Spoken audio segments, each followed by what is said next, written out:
She slapped my baby at Christmas dinner. The sound cracked through the room, sharp enough to stop the ring light's hum for half a second. My son's cry folded into silence, but no one looked at him. Not my sister, not my parents. They just stared at me, waiting for the usual me apologizing, me shrinking, me overreacting. I didn't move, but someone else did. My husband pushed his chair back, slow and deliberate, the kind of movement that changes a room before a word is spoken. He looked her dead in the eye and said quietly, "Get out." And I had already prepared everything in silence, trading it for the rest of my life. Stay and tell me whether I was right or wrong. I grew up learning how to disappear long before I understood what the word meant. At 10, I used to stand at the far end of my grandparents' dining room, right beside the old wooden chair with the faded seat. Everyone knew it as the extra chair. I knew it as mine. From there, I watched my sister Marlene, 2 years older, louder, already treated like a spotlight was following her, get moved into the center of every family photo. My mother, Evelyn, would fix her hair, lift her chin, and say, "There, perfect." If I stepped forward, she'd guide me back with a gentle hand and a practiced smile. "Let your sister shine." My father, Harold, never argued. He'd simply adjust the camera settings, pretending not to see me hovering in the corner, pretending not to hear the scrape of that lonely chair as I sat down again. The pattern didn't start there, but that's the first place I can remember feeling it in my bones. When I brought home an award from school, Marlene accidentally spilled juice on the certificate. Mom rushed to comfort her instead of checking on me. She didn't mean it, she said. "You know your sister is sensitive." Sensitive. I heard that word more often than my name. Anytime I hesitated, questioned, or simply existed in the wrong moment, Mom whispered it like a diagnosis meant to excuse everyone else. Dad's contribution was a quiet, steady neutrality. "Don't make this bigger than it is," he'd murmur. That sentence followed me through childhood the way my shadow did, clothes unavoidable flattening. As teenagers, the gap widened. When Marlene wanted concert tickets, I was told to hand over the money I'd saved from babysitting. "You're good with planning," Mom said, as if responsibility was a natural resource I owed them. When I needed a ride to a school project, they forgot. Twice. The third time, Dad simply said, "Ask your sister," even though she had already left with friends. When I turned 18, I thought adulthood would break the pattern. It didn't. At holiday dinners, Marlene's stories filled the table. If I spoke, someone interrupted. If I disagreed, the room stiffened. "Joy, you're reading too much into things," Mom would say. And there it was again, the cue to quiet myself before the entire table turned. Years passed. I moved out, built my own life, my own rhythms. But the old programming stayed, step back, soften. Don't disturb the balance that protects everyone but you. I didn't fully see the cost of that silence until Rowan was born. When my son cried and Marlene shouted at me for overreacting, something small cracked inside me. Something old. Something shaped like that faded wooden chair. It didn't break open yet, but it shifted enough for me to notice. Looking back, I can name the moment the pattern cemented itself. It was that night, standing behind the camera flashes, when Mom turned to me and said, "Joy, stop being so sensitive." That was the day I learned my place in this family. The house was quiet after Christmas dinner, the kind of quiet that doesn't feel peaceful, just heavy. I was in the hallway, rocking Rowan, feeling the rise and fall of his breath against my shoulder. The red mark on his cheek had softened, but it was still there, faint and accusing, under the warm lamplight. I heard footsteps behind me. Slow, confident.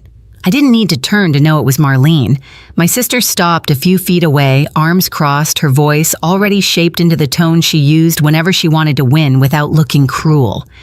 "You made a scene," she said. "Honestly, Joy, you're overreacting. Again. The word landed like an old bruise reopening. I didn't answer. I adjusted Rowan in my arms, pressing my hand against his back, letting the motion anchor me. Silence usually ended arguments in our family because silence meant surrender. She waited for it the way she always did. When she didn't get the reaction she wanted, she sighed loudly like I had inconvenienced her. "You know Mom agrees with me," she added. "She said you're too emotional to be taken seriously." My throat tightened, but my face didn't move. Years of practice. Marlene stepped closer, lowering her voice. If you want this family to stay normal, Joy, stop turning everything into drama. You embarrassed us. Us. As if I lived on the outside of a door they kept closing. I shifted my weight, feeling the wall against my shoulder blade. The wallpaper smelled faintly of cinnamon from the holiday candles. For a moment, I just listened to the distant clatter of dishes, to a laugh from the dining room, to Rowan's slow, steady exhale. Everything else felt sharpened and thin. I finally looked at her. Not with anger, not with fear, just clarity, quiet, cold, clean. She blinked, confused by the lack of collapse. You heard me right? She asked. I heard you, I said, my voice steady. And something changed in her expression. She didn't know why my silence felt different this time. She only knew it didn't bend. When I walked away, she didn't follow. She didn't understand that the moment she called me dramatic, the script they had written for me my whole life finally started to dissolve. I didn't break. I didn't snap. I simply stopped shrinking. And that was the beginning of everything that came after. I didn't leave the house angry. I left with Rowan bundled against my chest, his breath warm through the fabric, the cold air tightening around us as if the night wanted to keep me awake. Marcus walked ahead, carrying the diaper bag in one hand, his other hand hovering near my back, not touching, just sensing. He didn't speak. He didn't need to. The silence between us wasn't avoidance. It was awareness. Once home, I laid Rowan in his crib. His tiny fist opened and closed as he drifted off, unaware of the chaos he had absorbed. I watched his chest rise and fall, then stepped back toward the hallway where the light was softer. My fingers brushed the bracelet on my wrist, an old habit, and something inside me clicked into place. I didn't cry. I didn't rant. I didn't replay the slap in my head. I moved. In the living room, the lamp cast a quiet glow across the coffee table. I set my phone down, unlocked it, and opened a blank note. My thumbs hovered for a moment before typing the first line, December 25th, 7:14 p.m. Rowan slapped. Then I added the details angle of the ring light, the distance from the table, the time my son's cry stopped. The words appeared clean and sharp, like cutting a straight line through fabric. When I finished that entry, I opened the camera roll and scrolled to the photo I'd taken in the hallway. Rowan's cheek, the faint red imprint, the soft light catching the outline. I saved it to a folder labeled Rowan, Health Notes. It wasn't anger guiding me, it was precision. Next, I opened the family group chat and took screenshots of everything that mattered. My mother's dismissive text from last month, Marlene's messages about filming content, Evelyn telling me not to ruin the vibe with my concerns. Each screenshot went into its own labeled folder. After that, I opened the spreadsheet I used for household planning. I created a new tab. Timeline, another tab. Witness observations, another. Communication logs. My fingers moved faster as the structure built itself under my hands. I tucked my legs under me on the couch and leaned forward, adjusting the blanket draped over the armrest. The house was quiet, except for the soft click of the keyboard and the low hum of the heater. Marcus walked into the room, paused behind me, and placed a warm mug of tea at my elbow. He didn't ask what I was doing. He saw the folders, the screenshots, the photo of Rowan. He only said, "Take your time," then stepped back, giving me space to continue. I didn't need permission. I needed clarity. I created a document for all medical notes since Rowan was born, temperatures, doctor visits, feeding patterns. Not to weaponize them, to protect him, to show the truth without raising my voice, to build something solid enough that no one could call it overreacting. The clock on the wall shifted past midnight. I kept typing. At one point, I opened the billing folder, payments, receipts, the usual paper trail of adulthood. I scanned through files, noting dates, cross-referencing them with conversations, aligning patterns I had ignored out of habit. Not because they mattered directly to what happened, but because they proved something deeper. I had been doing the emotional and logistical labor of this family for years, while being treated as the background of my own life. I pulled the laptop closer, creating one final tab titled, simply Recommendations. It wasn't dramatic. It wasn't vindictive. It was a list of steps forward for Rowan's care, for communication boundaries, for safety, for truth. Then came the hardest part, sending the email. I drafted it slowly, reading every word aloud in my mind. It wasn't an accusation. It wasn't a threat. It was documentation, neutral, steady, factual. I addressed it to a legal advisor I had contacted once before during a tough maternity leave issue. I attached the folders, the timeline, the photos. My cursor hovered over the send button. I exhaled once, deep and quiet, then pressed it. The whoosh of the email leaving my outbox sounded like a door closing softly. Not dramatic, just final. Marcus returned, leaning against the doorway. "You're sure?" he asked. "Yes," I said. "I'm done being the only one who remembers what actually happened." I stood and stretched, feeling the ache in my shoulders for the first time. The living room looked the same as always, lamp, couch, toys in a basket, but the air felt different, like stepping into a room that had just been cleaned of something invisible. I walked to Rowan's crib and rested my hand lightly on his back, feeling the steady rhythm of his breathing. His innocence felt heavier now, not because it needed protection, but because I finally understood what protection looked like. Strength doesn't always rise with volume. Sometimes it rises with documentation. Sometimes it rises with silence. And as I stood there watching my son, I knew one thing with absolute certainty. This time, I wouldn't fix what they had broken. The house looked different when we returned a few days later. Not decorated, not warm, just dim. The leftover holiday lights blinked unevenly in the window like they were tired of pretending. We were there because my mother insisted on a family talk. Her tone on the phone had been clipped defensive. She didn't ask how Rowan was doing. Marcus carried Rowan in his car seat, setting it gently near the doorway. I kept my coat on. The air in the dining room still smelled faintly of cinnamon and something metallic. The ring light from Christmas dinner sat on the floor, unplugged, its legs sprawled like a broken tripod. Marlene was already at the table, arms crossed, expression rehearsed somewhere between indignation and innocence. My mother hovered behind her as if shielding her from an accusation no one had spoken yet. My father adjusted a chair but didn't sit, watching Marcus with a wary caution that hadn't existed before. "Joy," Mom began, "we all think you misunderstood what happened." The familiar line, a script I had lived in for years.